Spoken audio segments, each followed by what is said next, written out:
In this video, I'm going to show you how to collect free electronic components from old circuit boards, whether it's from a TV, radio, or other gadgets.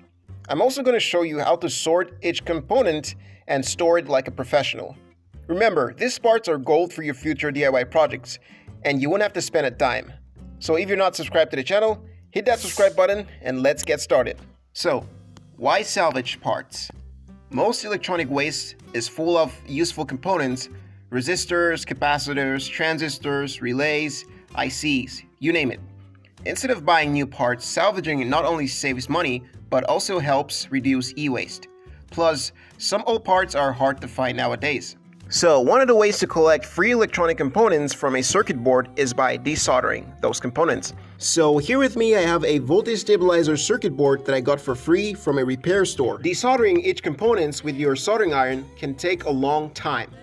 So a way to speed up this process is by using a PCB preheating station or a hot air blower. And when desoldering these components, always remember not to overheat sensitive components like ICs and transistors. So guys, now that we're done desoldering, we're gonna test each component to make sure that they're still functioning.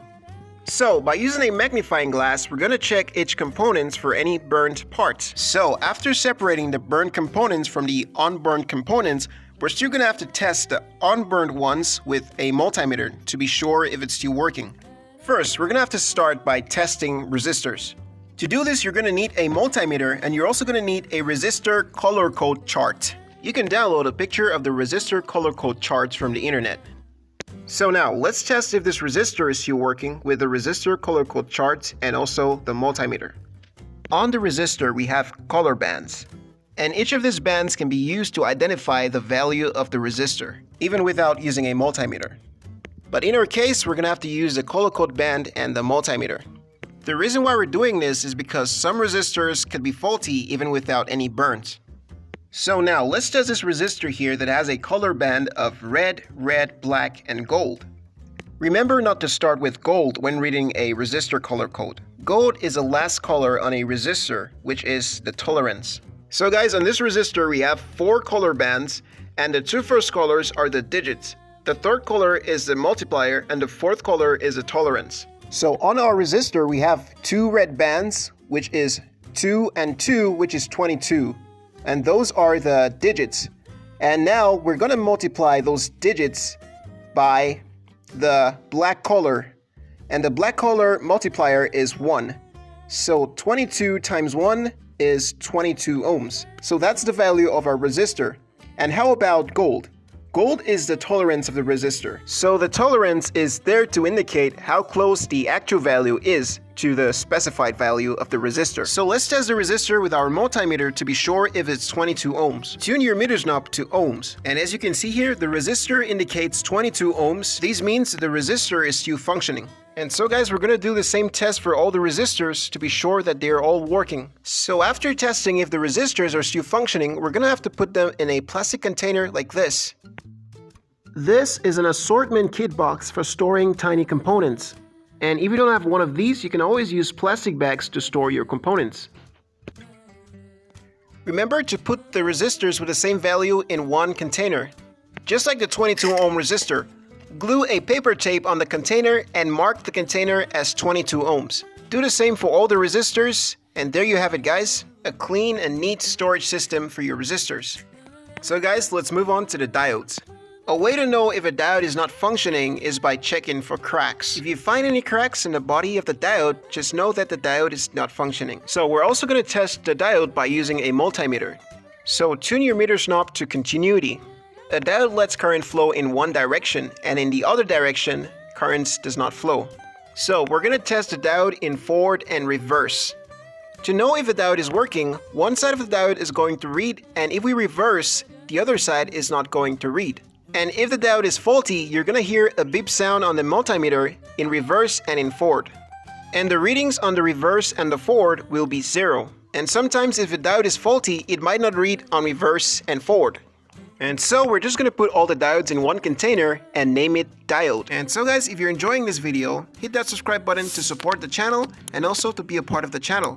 So let's move on to capacitors. So we've got lots of capacitors. We've got the electrolytic capacitor, the mica capacitor, and the ceramic capacitor.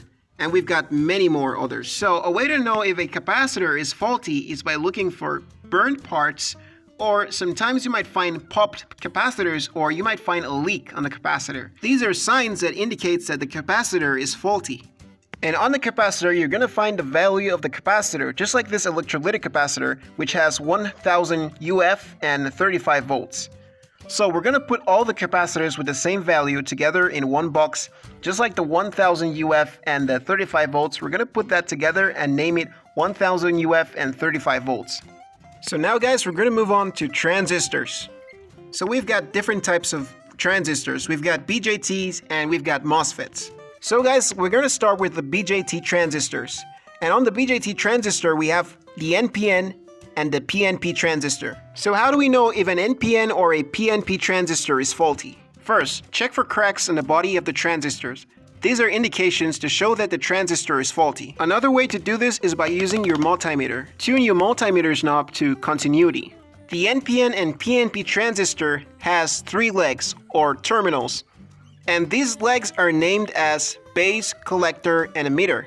So to know if the transistors are faulty, if we hook up our multimeter to the 3 legs of the transistors and in reverse, we're going to have readings. This indicates that the transistor is not functioning. And this goes for the MOSFET transistor as well, which has 3 terminals, which is named as gate, source, and drain. So guys, on the body of the transistors, you're going to find the value or the name of the transistor. Put all the transistors with the same value in one container and name it. And so guys, this goes for all other components. Inductors, ICs, and many other components. By organizing your components, it makes it easier to find any components you're looking for. The assortment kit box comes in different shapes and sizes, and it makes it easier for you to arrange and store your electronic components or your electronic tools. And you can buy this kit box on Amazon for less than $9, depending on the size. Or if you can't afford this kit boxes, you can always go with a Ziploc plastic bag. And so guys, go ahead and have fun and arrange your components the way you want it. And remember guys, always make sure to check for bad components that are not working. If you don't know how a component works, you can always go ahead and download a datasheet of that component. And so guys, if you like this video, give us a thumbs up and hit that subscribe button. Stay creative and stay safe. Goodbye.